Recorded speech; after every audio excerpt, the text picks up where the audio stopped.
Part 1. The pool was quickly cleared as the number of people on Nagamo's group began to increase.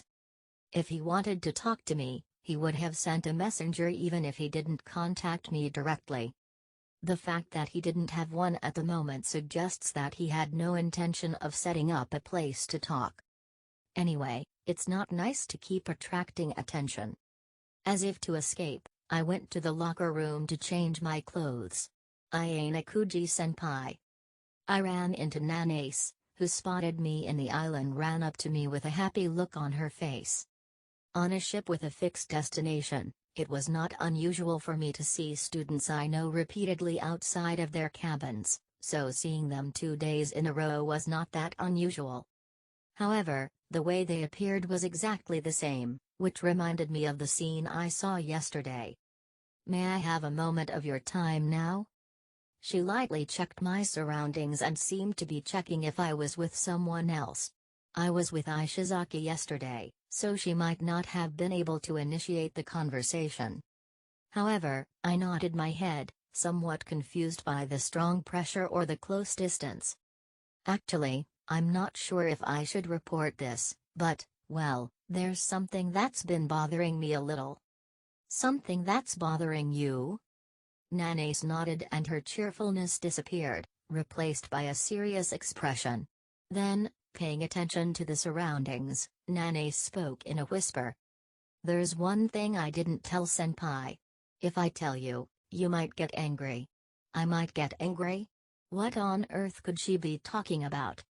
Well, Nanace was about to speak up about what she had been keeping quiet in a more whispered voice, but... "Huh? Ayane-kuji-kun?" A less familiar voice called out, and Nanace hurried to get some distance. It was Akinose's classmate, Kobashi Yumi. In the past, they would not have even greeted each other when they saw each other at school. However, during the uninhabited island test, they spent a short time together. It seemed to have brought about a change in their relationship. "Oh, am I bothering you? I guess I'd better wait," she said apologetically, as if she had missed Nanace hiding behind my body. "No, it's fine. I was just asking Ayane-kuji-senpai something I didn't understand. Is that okay?" Nanace nodded vigorously twice, as if it wasn't as serious as she thought it was. "I'll call on you again when I have time." She was sure it wasn't something the other students would want to hear. Nanace bowed deeply not only to me, but also to Kobashi, and ran off. "Oh, I'm sorry, I didn't realize you were talking. She's a freshman, right? I hope I didn't offend you. I don't think you need to worry about that. What's more, you wanted to see me." "Actually, the girls in my class are going to have a party tonight. I wanted to thank you for saving Chihiro-chan's life." That was the invitation. However, the keyword girls in the class stuck out strongly. What kind of members will be there? I got scared and tried to confirm, but Kobashi nodded her head, saying, "Nua. I guess we're still in the process of adjusting. Don't worry about it so much, there are no word kids, so it's fine." It's not that I'm afraid of the odd member joining, but she doesn't seem to understand. It's only students from Kobashi's class, right? Doesn't it float your boat that I, a stranger, will be joining? Really? That's not true. Hey, what do you think? It was a fluffy, abstract invitation to a party. To be honest, I wasn't too keen on the idea, partly because I didn't have many people in Akinose's class that I could talk to intimately. Especially now, it was doubtful whether the conversation would be lively even if I meet Akinose. It was a little painful, but I was going to decline. "No, I'm not going to." Seeing that I was about to refuse, Kobashi clasped her hands together and kept talking. "Please. It's just a chance that we met here, you know." It was hard to say no when she said that, but I couldn't just give in so easily. It was obvious that if I let things flow here, nothing good would come of it later. "You mean I'm responsible, right?" "Huh? No, I can't help it. I'm going to properly report this to everyone in the class, saying that I invited Ayana Kuji-kun, but he turned me down because I didn't invite him well enough. Wait. Why would you do that? So you're coming? That's. So you still don't want to? Oh well, only if I could have asked you out a little better. I'm sorry everyone. I don't want you to be so depressed. Just show up. Please, this way. Hanami-chan is coming too. Once again, this time she rubbed her hands together with more vigor than before. It was as if there was already no way out of this. Alright. Are you sure you want me to just show up? Yeah, thanks. Oh, but don't tell Hanami-chan that you're going to the party today, okay? She smiled so brightly that it was hard to believe that she was depressed and sad just before. Women are born actresses, as they say. But don't tell Akinos. That part stuck with me a little. Why the secrecy? I'm going to have to ask everyone's permission to participate. If there was even one student who didn't want me to participate, I wanted them to feel free to tell me. That way, I could say no once again, in the name of a good cause. Because you see, that's the thing. Ayana Kuji-kun, isn't it better to have a surprise? That seemed like a surprise in a not-so-good way. I don't want to go too far into it, but her classmates seem to have a lot on their minds about me and Akanos. Well then, I'll be waiting for you in room 5034 at 8 o'clock. Room 5034, is that someone's room? I had thought that we would be using some rest area or the deck. And it was a guest room where the girls were sleeping, not the boys, room number-wise. Is that a problem? No. Not exactly a problem, it just seems a little more difficult to get to. That's not an issue. Right? Thank you, Kobashi's right. It was a good push from her side. 8. The way out was being taken away. Then I'll be waiting for you. Make sure you come. Satisfied with his promise, Kobashi walked away a little too fast. I was beaten. It was not even the right time to talk to Akinos face to face yet. Well, if it was in a large group of people, it was okay. 8 means that wording made him harder to use the excuse. If it is a thank you party, I'm sure there will be more than a few boys there. Part 2. After this, I spent a bewildering amount of time in my room, not feeling like playing freely, and after dinner at 6, it was just before 8 in the afternoon. Shall I go? If I could choose again now whether to go or not, I would choose no without hesitation. It was such an unwelcome invitation, but if I really didn't want to go, I should have refused without hesitation. It was because of my half-hearted response that I ended up in this situation, so I guess I had to live with it. I stood there in front of room 5034, which I had arrived at, with renewed determination. A minute had already passed since I arrived at this place. You could hear the girls talking and laughing from time to time when you tried to knock on the door. There was no sign of any boys. At the moment. I have a bad feeling about this. I'm not sure why, but I also feel like I'm starting to sweat. The only thing I know for sure is that I'm more nervous than I was when I confronted Tsukishiro at the uninhabited island test. Wouldn't it be wiser to just turn back? The devil's whisper escaped through my throat as a voice. Wouldn't it be less damaging if I just apologized and said that I forgot? No, but I don't want to be branded as someone who broke a promise if I can help it. What on earth should I do?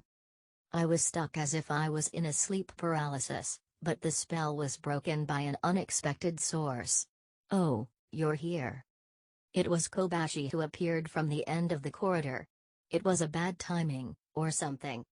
In Kobashi's hand was a large plastic bag, with snacks and bottled juice peeking out from inside.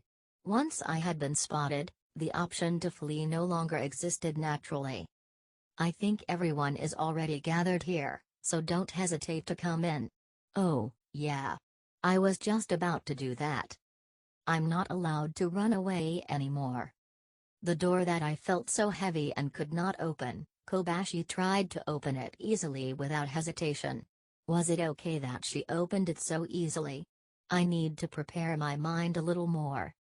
While I was thinking that, the only door separating me from the guest room was being removed. The first thing that stimulated my senses was not sight, but smell. But the smell of something sweet, like flowers or honey. Immediately after that, a lot of girls' eyeballs caught sight of me. Dada. Ayane Kuji-kun, I've brought him in. In a not-so-spacious four-person room, there are a lot of girls sitting around. What is this world in front of my eyes? There were 10 of them in total, including 1, 2, 3. Kobashi. This means that half of the girls in Ikinose's class are here. And there was not the slightest hint of a boy in the room, and I almost felt as if I've been betrayed without my permission. Wait, that's a bit of a bad way of saying I brought Nino-chan in tilde. Really? Oh, I bought this thing you asked for. I put the plastic bag on a small table near the bed in the small guest room. What's with this fluffy, light-hearted gathering? It was definitely a little different from K's group of girls. Most of the girls in the group were girls I had never spoken to before, but I remembered their names and faces from OA. I was so overwhelmed by the scene that I couldn't move, and Kobashi tapped me lightly on the back. So Ayane Kuji-kun tilde, where shall you sit? Oh, next to Hanami-chan, is that okay? It was true that Ikinose would be the closest of the two, but she didn't hesitate to specify. I don't think there was any choice because the room was so small to begin with, but the right to choose didn't seem to exist from the start. The only strange thing was that even though there were 10 people in the room, there was enough space for one boy to sit next to Ikinose. In other words, it wasn't a coincidence that the space was empty, but it was most likely predetermined. I remembered what Kobashi had said when she asked me out during the day and compared it to what I had said on, but it wasn't going to help me in the current situation. At this rate, if I keep standing, I'll be uncomfortable with eyes of 10 people. I hurriedly excused myself from the girls and went next to Ikinose. Can I sit down? Oh, of course. After a quick acceptance, I sat down next to Ikinose, but I was still getting stares from almost everyone. In fact, except for Ikinose, Kobashi, and Himeno, 7 other students were watching me as if they were cautiously evaluating me. No, I should keep a cool head and keep an indifferent face at this point. And let them allow me to leave as soon as possible. The tea was poured into a clear cup and handed to me by Kobashi. When everyone had their drinks, Amakura, who seemed to be the moderator of the meeting, spoke up. Well then, I'll get right to it. I'll start the party to thank you for the uninhabited island exam, and to thank Ayane Kuji for saving Chihiro-chan from getting lost. Kanpai! 9. With those words, everyone raised their cups to the top. Well, first of all, thank you Ayane Kuji-kun, you really helped us out that time. With that, Shiranami, sitting to Ikinose's left, thanked him. I haven't done anything to be odd more than once. I couldn't expand on the conversation for now, so I gave her a small nod. Ayane Kuji-kun. Personally, I wanted to say that the party was in full swing, but when I wanted to lament that only about 10 minutes of time had passed, Shiranami looked at me with a serious face. What is it? A can of orange juice was clutched in both hands, and she seemed to be trying to say something. I'm grateful for the help. But I'm not ready to admit it yet, huh? Without elaborating, Shiranami just said that, then squeezed and poured the orange juice down her throat. PFFT. I can't say any more. No, what are you talking about? I was left behind, but the people around Shiranami were showering her with words of encouragement and praise for a job well done. Shiranami wasn't that embarrassed, but what was it about? But I couldn't even ask her back in a way like that. At the beginning of the party, Shiranami mentioned me, but after that, the girls started talking about whatever they wanted. I just watched from the sidelines like a borrowed cat. Of course, if someone asked me if I felt comfortable, I would have said no immediately. But then again, it was amazing to see how many topics come up one after another. Regardless of the genre, the topics were as busy as an airplane flying around Japan. But no matter what the topic, there was one thing in common. Many girls think of ikinos as the center, trust ikinos, and have delusional belief in ikinos. I'm not saying that's a bad thing.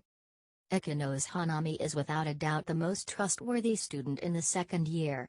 This is true regardless of friend or foe. The criteria for what constitutes trustworthy depends on the person, but trust is something that is built on a daily basis. Just as no one will trust a student who has never spoken before if you 9 cheers. Suddenly tell them to trust you. But being trusting someone and being delusional are two different things. Even if Ikinos is trustworthy, she can still make wrong choices. If you keep trusting such a wrong person, you will not get any results. We need students who can tell us when we're wrong so that we can correct our mistakes. Can I have a moment? As the girls' excitement peaked, one girl, who had only shown the occasional face so far, raised her hand. What's wrong, Yuki-chan? The usual headache. Sorry, but it's bad. Can I go back to my room? It's seriously bad. If it had been a mere remark with nothing to say, I wouldn't have paid attention, but the unexpected tone surprised me. Ikino's class was basically all polite and decent students. Himeno briefly told her why she was sick and wished to leave. Sure, why don't I follow you? Ikinos and the girls hurriedly call out to Himeno after hearing about their friend's discomfort. Oh, it's okay, it's okay. I'm not a kid. Himeno stood up, looking fed up with the overprotective behavior. There was a student in Ikino's class who was this type of person, wasn't there? As I recall, Yuki Himeno's group for the uninhabited island test were all from the same class. Anyway, there was a change in the atmosphere of the place where I couldn't leave yet. If I let this chance pass, I don't know when I'll be able to go home again. I decided to take the plunge and follow Himeno's lead. Well then, I guess it's time for me to go home too. Oh, you're leaving already? You could have stayed longer. No, I was originally just going to show my face, and I have plans to meet someone later. Once I said I had plans, Ikinos and the others didn't hold me back too long. Well, we'll see you later, Ayana-kuji-kun. With Ikinos and the girls still sitting pretty, I left the room. Part 3. Phew. I almost broke out in a strange sweat. I was already sweating, I guess you could say. Less than 30 seconds after Himeno left the room, I too escaped from the evil room 5034. It may be heaven for some people, but for me, it was a painful place to be. I can't say I'm very good at closing the distance between people. It would be a different story if I had completely created the role from the beginning, but since I had decided to play a low-profile high school student, it was not easy to change that. However, the fact that Ikinos' class has had little to do with him so far, I think he was able to get closer to them in a certain way. With Ikinos at the center, I have a vague idea of what kind of kids are around her. What is lacking and what is missing. At this point, I know the strengths and weaknesses of Ikinos' class. It is essential to have students who can speak up, no matter who the leader is in the future. At the moment, the only person I can think of who can do that is Kanzaki, a male student. But in a class that revolves around Ikinos, the girls seem to have as much power as the boys. Kanzaki is the type of person who can speak up to Ikinos, but whether he can appeal to the class as a whole, and whether he can control the girls, is another matter entirely. Himeno complained of a headache and said she was going back to her room, but she walked in a different direction from the guest room. In an instant, she went around the corner, but she must not have been mistaken because of her distinctive hair color. Himeno, who had made me feel uncomfortable in the girls' meeting earlier, She seemed to be a little uncomfortable, so I decided to follow her. She arrived at the aft deck at night, where there was no sign of anyone. Looking at her profile from a distance, I remembered Yuki Himeno's profile again. Year 2, Class B, Yuki Himeno. Academic ability B, 63. Physical ability C, 51. Resourcefulness C+, 58. Ability to contribute to society C+, 58. Overall ability C+, 57.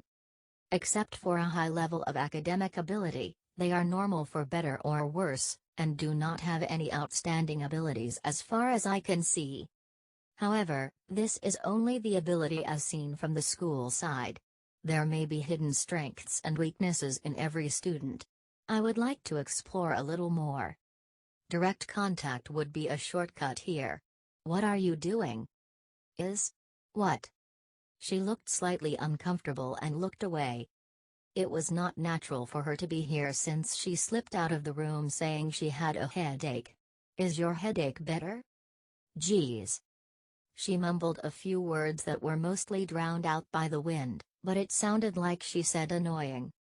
There are a certain number of boys and girls who use abusive language, but in Himeno's case, it was not abusive, but rather a wary way of speaking to keep people away from her.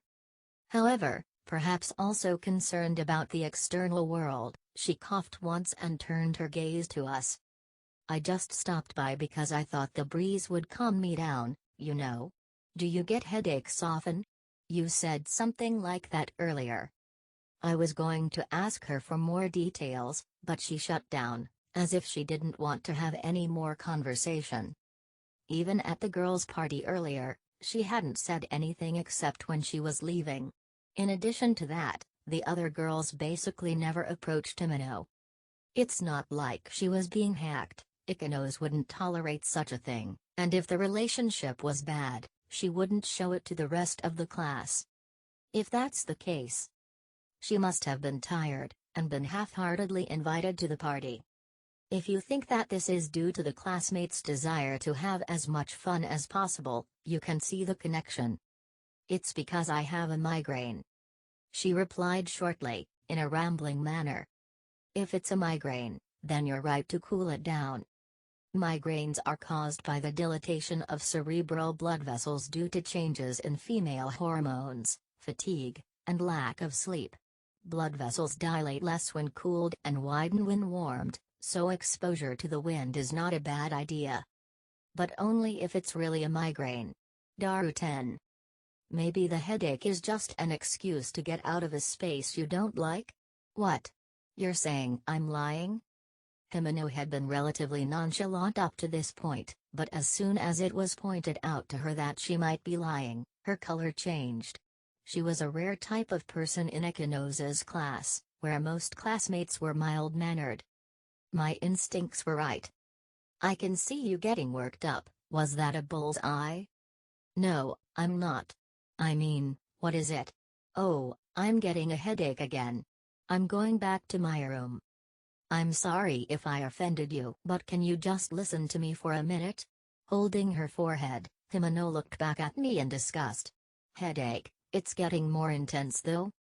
Sorry. 10. She's starting to say something that starts from Daru, but I can't guess. Could be TT meaning bothersome. Sorry. Are you saying that because you want me to listen to you? So you hate it 11. I hate it. I could see her catching up with the conversation a few times. This one seems to be more her true self. Oh, well, I guess I don't have a choice then. Do you understand? I cowered my shoulders in exasperation. I guess I'll just have to go back to the girls' meeting now and report that Himeno might have a temporary illness. Huh, what? Don't take the liberty of treating me as a furlough. You're such a liar. Liar? I'm just saying that you might have a temporary illness. At least, since I feel that way, I have the right to throw a stone. You can prove whether it's true or false in front of everyone later. There's no way to prove a headache, is there? Maybe. What, they all praised you, But you have a nasty personality. Well, at least they didn't compliment me on my good personality, did they? Not to toot my own horn, but they just thanked me for saving Shire Onami. Oh yeah. Then again, you're an odd one, Himeno. It's kind of unlike Ikanose's classmate. Unusual? If you ask me, the people in my class are too good-natured. Our class tends to get together in large groups and do things. I don't mind that in itself, but the problem is that each meeting is too long and they never leave. If there were repeated meetings that I didn't like, I would be fed up with it. But Ikanose's classmates enjoy the gatherings. That's why no one wants to leave after each gathering, and the result is long hours. If you don't like it, why don't you just not attend? You think I can do that? I mean, even if you think it's annoying, it's important to keep in line. Well, I guess so. The class as a whole is cohesive, especially the girls, who seem to have a strong sense of unity. Even if they were unhappy inside, it would take courage to throw a stone and cause a stir. Himeno. Maybe my encounter with her will change the direction of things. Normally, I would not get deeply involved with Himeno, a person of the opposite sex, unless there was a special situation. However, it would not be a bad idea to take a step forward here. Of course, if it ends up being a nuisance to Himeno, then so be it. If you want to relieve stress, shouting is the best way, after all, isn't it? Shouting? Even if I didn't want to, I'd get pulled over if I shouted here. 11 could be Mikayo instead of it. Not many students come to the aft deck, and considering the sound of the ship, shouting won't make a difference to the surroundings. It'll just be drowned out quickly and disappear. But she looks confused, as if she has never shouted that loud before. Well, why don't you go ahead and shout it out first, me? I couldn't help but be flustered by the unexpected response. I don't know you very well, but you don't seem like the type of person who would scream. If you show me how to do it, I'll do it. I'm confused. I don't remember ever being under strong stress myself, so I don't have enough experience to say no when asked if I actually remember yelling. If you can't do it, then get the hell out of here. If I back down here, this would probably be the end of my relationship with Himeno. Alright. With Himeno watching, I made up my mind and raised my voice towards the ocean. Okay, now it's Himeno's turn. Are you kidding me? Really? You didn't even have a shred of volume in your voice. Seriously sucks, then show me your example. I'll neither give an example or a shit.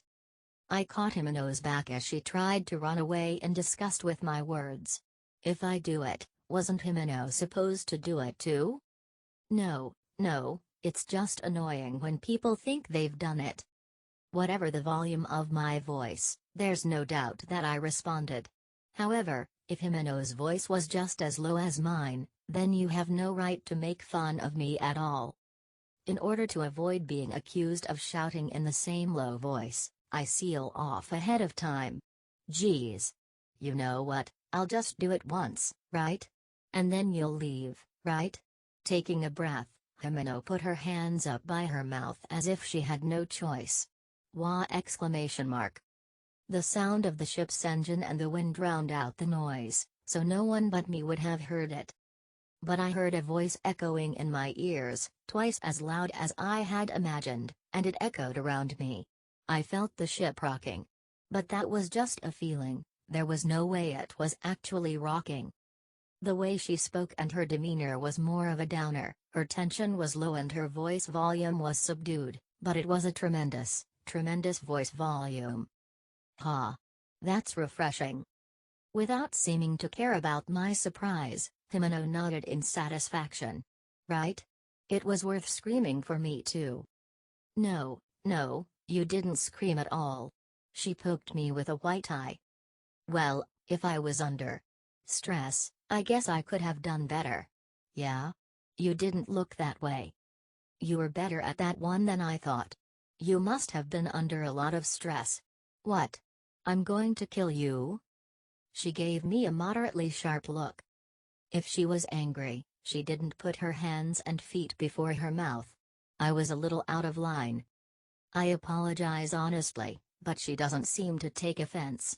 Maybe this Himeno has a scary side to her. I'm going back to my room now. Yeah, I'm sorry for holding you up in so many ways. If you're aware that you're sorry, that's still good. With that, Himeno walked back into the ship. I think I'll go back to my room too.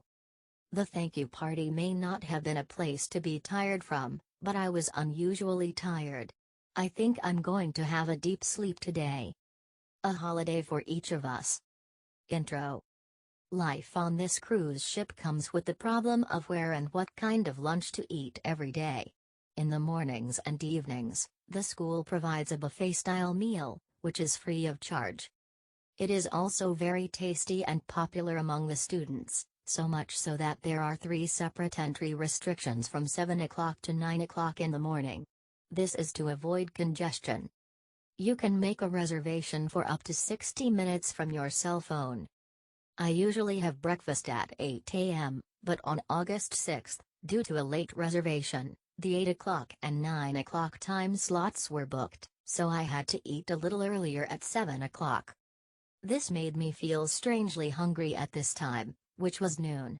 Perhaps it was because my calorie intake had been minimal during the uninhabited island test, and my body was craving for energy.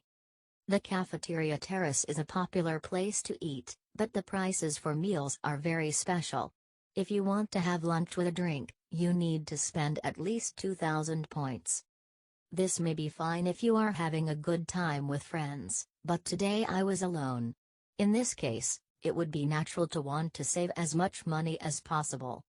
That's where kiosks 12 come in handy. In short, you can buy onigiri, rice balls, sandwiches, etc., just like at a convenience store. I immediately went to the store and paid 250 points for a rice ball and a small pack of tea, and with a plastic bag in my hand, I looked for a place to eat.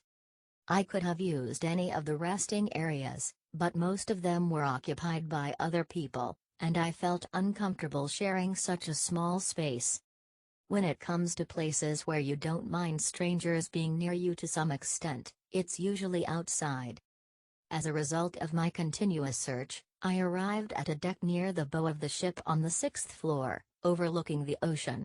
It was a good place to buy some food from the store and eat it, as there was no charge to use it. I thought I would have a quick snack and enjoy the magnificent view of the ocean, but the time of day was a little wrong. There were a lot of students who had come here to enjoy the view, and I didn't feel comfortable. Although the deck was spacious, it was hard to find a space when there were so many people using it. I looked around and found one empty bench and Nanace's back sitting on the bench next to it. A sandwich that she must have bought from the store and a carton of milk were sitting beside her. It's funny, it's the opposite of yesterday when I was spotted over there. In addition to Nanace, many other second-year students, including classmates Ijuun and Okaya, Oklas's Sakuyanagi, and Ryuan's classmates Nakayazumi and Suzuki, were having lunch while looking out at the ocean. 12 stall, stand, booth. Just leaving it here for vocab, I saw this word for the first time. In the end, people usually think the same way. I didn't move from my spot and turned my gaze toward the ocean. Surely, eating with this view in front of you would be delicious.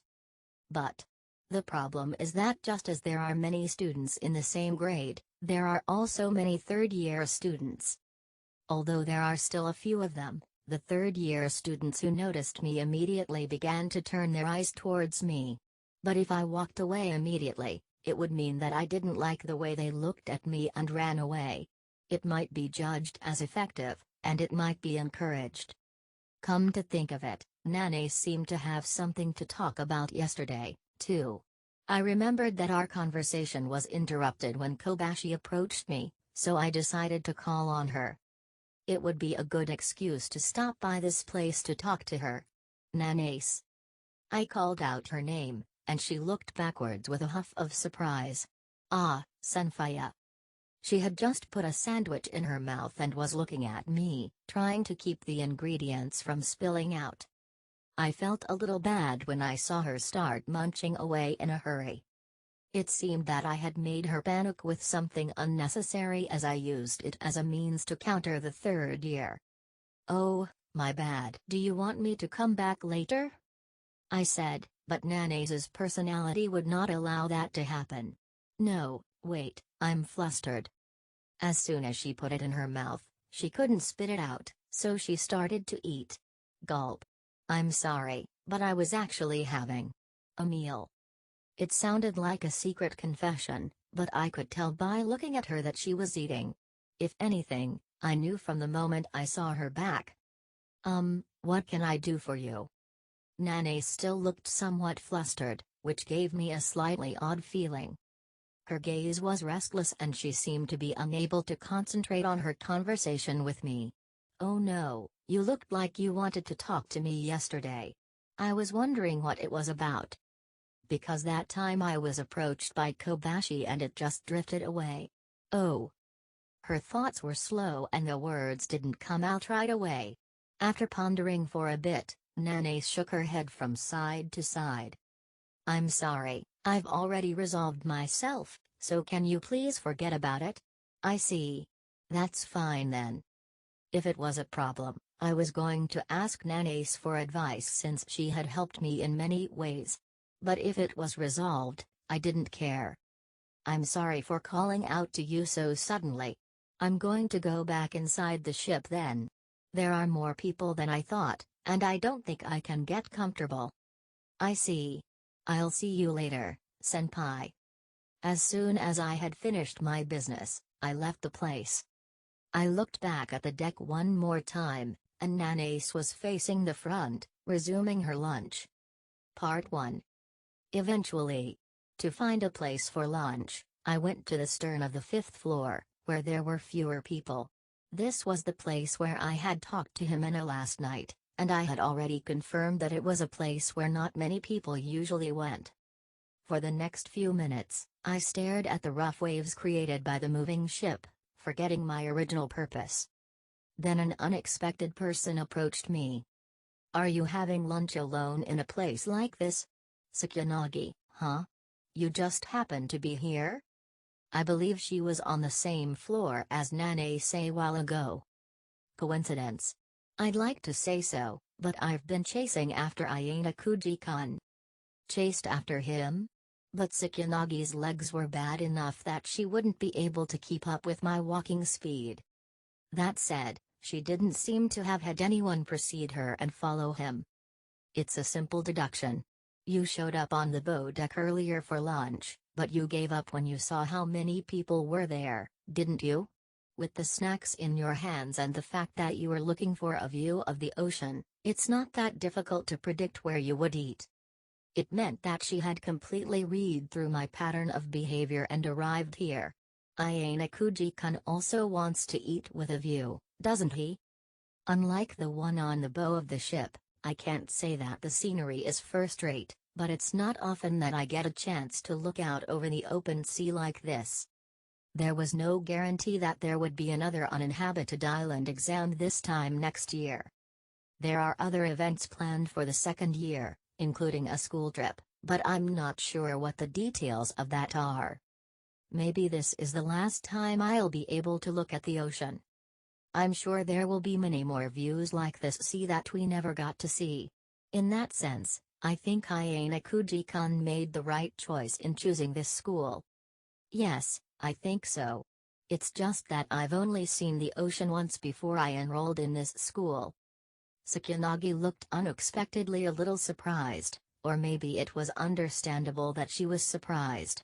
In fact, I had never been outside the facility until I turned 14, which was my third year of junior high school. If you know the outline of the White Room, it should be common knowledge. The only time I ever saw it was when I had a chance to go outside for a short while after I was transported out of the facility. I had walked along a path with a view of the sea, though I had not directly touched the seawater. However, the first time I saw the ocean, I was not moved by it. It was just an emotionless walk through the outside world. Have you ever heard of Under the Wheel? That's a novel by Hermann Hesse, isn't it? Of all the novels he wrote, it's the one that's most well known in Japan. The hero of that story, Hans, was a gifted genius. And although he went to an elite school and was expected to have a bright future, he lived only in academia and eventually began to have doubts. He tries to live up to the expectations of his peers, but ends up failing and declining. The end of the protagonist, Hans Giebenrath, is tragic, and he ends up falling into a river and dying. What does it matter? I just don't think he was a genius. Because true geniuses don't fail, much less choose death as the end result. Tsukinagi seems to have interpreted his death as a suicide, not an accident. People could know warmth by touching each other. The warmth of human skin is not a bad thing. It's very important. Do you remember what I said at that time? You said something like that. It was at the end of the third semester of my freshman year, just after the special exam. Hesse, who wrote Under the Wheel, was also troubled and frustrated, just like Hans, the main character. But he said that it was because of his family that he was able to look forward without taking his life. It seems that Hesse, the author, and Hans, the main character of the book, had very similar backgrounds. It can be seen that the story was a projection of himself. While Tsukinagi was staring at the sea, a strong gust of wind blew for a moment. Ah! I saw her hat float up in an instant, and I immediately reached out to catch it. What dangerous! If I had been slightly late in my reaction to reach out my hand, the hat would have taken off into the ocean. Thank you. It's not safe to wear it on deck, you know. Fufu, yes that's right. But it's my trademark. Holding the hat in her hand, Tsukinagi hugged it close to her chest as if it was important. Now, I suddenly remembered something a little nostalgic. Something you miss? No, it's nothing serious. It's just that I have a few memories of the sea myself. Even though the ocean looks the same, each of us has different memories of it. By the way, you never told me why you came after me. Would it bother you if I came after you without a reason? I was wondering what she was going to say, but she said something I hadn't thought of. No reason, huh? I just wanted to talk to Ayane Kuji-kun, that's all. I could have approached you at the place earlier, but you don't really want to be seen talking to me, do you? It was a nice gesture of consideration. But I'm not a good talker, so I didn't have anything to say to Tsukinagi. Do you mind if I make a small talk? Yeah. Can I ask you something while we eat? Please, don't mind me. As long as you listen to what I have to say, that's all that matters. She took one of the rice balls from the bag and peeled off the wrapping with her hand. Yesterday, Ikenos-san came to my place. Ikenos? Yes. Recalling the events of yesterday, Tsukinagi spoke up as she looked back. Part 2. Tsukinagi-san, do you have a moment? Ikenos-san came to visit me as I was taking a break at the cafe on the ship's deck after lunch. Since I was just having tea alone, there was no reason to refuse her. How can I help you?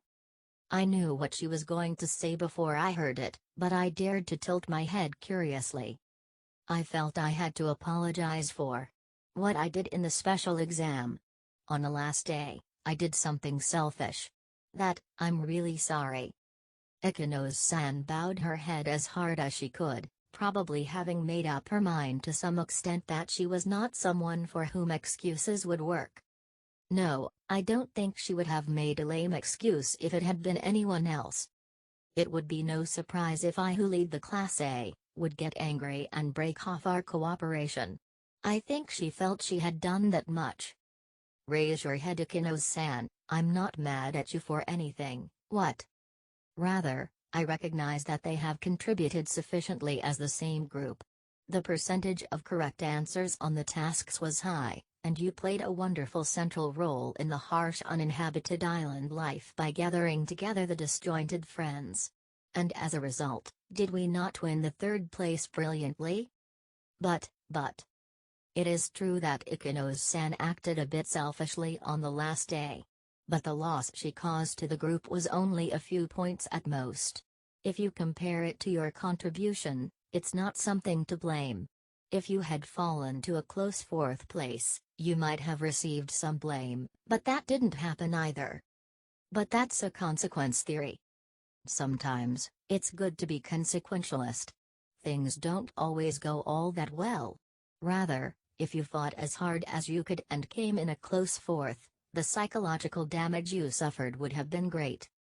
I wonder if Ekinos-san felt doubly sorry for my attitude of not trying to blame her at all. The remorse would not go away. You look like you need to take responsibility for something, don't you? Well, it's not like that. Maybe not. If that's the case, I can punish you, right? Ekinos-san was pressured by the fearless face I showed her, but she gave a small nod. Yes. I think that would be more refreshing for me. Huh. You're an unusual person. Then yes. Please sit here. I urge Ikenos-san to come in front of me and seat. She became as quiet as a borrowed cat, and I had the waitress prepare the menu list. Here you go, please order whatever you like. What about the punishment? You are now going to have afternoon tea with me for about half an hour. What? Oh, that's the punishment? Yes, I'm going to take Ikenos-san's precious half an hour, nothing but punishment. Well, I wonder if it is, but if Sakuyanagi-san says so, I'll obey. Ikenos-san was not sure about this, but she followed my instructions and ordered a drink. You're really honest, Ikenos-san, even though you were humiliated by me once, you don't let it affect you in the slightest. I don't think I was humiliated. In the first place, the mistakes I made in the past are true. At the very least, people want to hide their guilty past, the past that they don't want people to know about. Even if it is the fact as Ikenos-san says it is. I've seen many good people, both children and adults, up close and personal. Of course, there are many who have recognized their talents even though they knew they were the best. On the other hand, I've probably seen dozens of times as many incompetent people who are completely useless. And regardless of excellence or incompetence, I have never known a single person who could be called pure goodness. It was the same with my own father, mother, and even Ayana Kuji-kun. You are hard to describe, aren't you? That is why you seem to be a very scary person at times. I'm scary? I am sure that I had never been told such a thing in my life.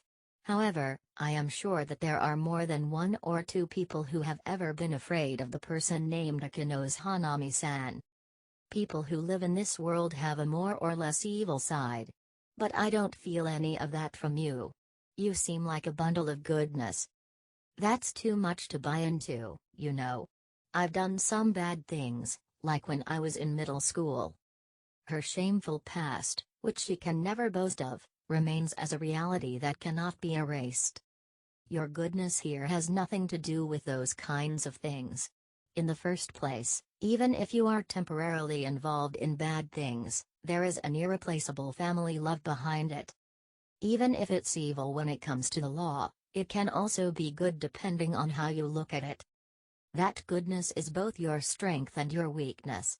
Be careful not to let it take advantage of you. Does that mean Ryuin-kun? It's not just him. I, and Horikita-san, will also use your goodness to win. Taking a breath, I continued to tell her the most important thing. And so does Ayana Kuji-kun. All of the former, including the Ryuin-kun she mentioned, applied to the leaders of each class. The sudden appearance of Ayana Kuji-kun's name upset Ikenos-san to see. On the last day of the uninhabited island exam, perhaps it was because of you that Ayana Kuji-kun was saved. Wait. What kind of? Is that? This is just my guess.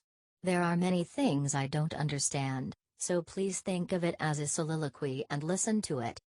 If I pursued here, I could easily imagine that Takano-san would reveal some unclear parts, but I avoided it. It would be boring to ask in this way.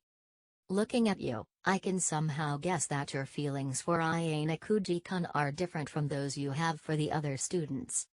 Eh? Eh? No, no, I mean, that's not. That would be good, too. It's a human instinct to have special feelings for a particular member of the opposite sex. But if you are too devoted to it, you may suffer a painful reprisal. Even more so if that person is Ayane Kuji-kun. I'm not sure what you mean, Sakuyanagi-san. Today's incident was a warning. I will not go any further into it here. Let's just leave it at that. It's time for afternoon tea. When Akino-san took a sip of the tea that had been brought to her, she probably couldn't taste it very well. I'm sure she couldn't forget what I said and it stuck in her mind. It was a little bit of meanness, a little bit of mercy, and a little bit of strategy on my part.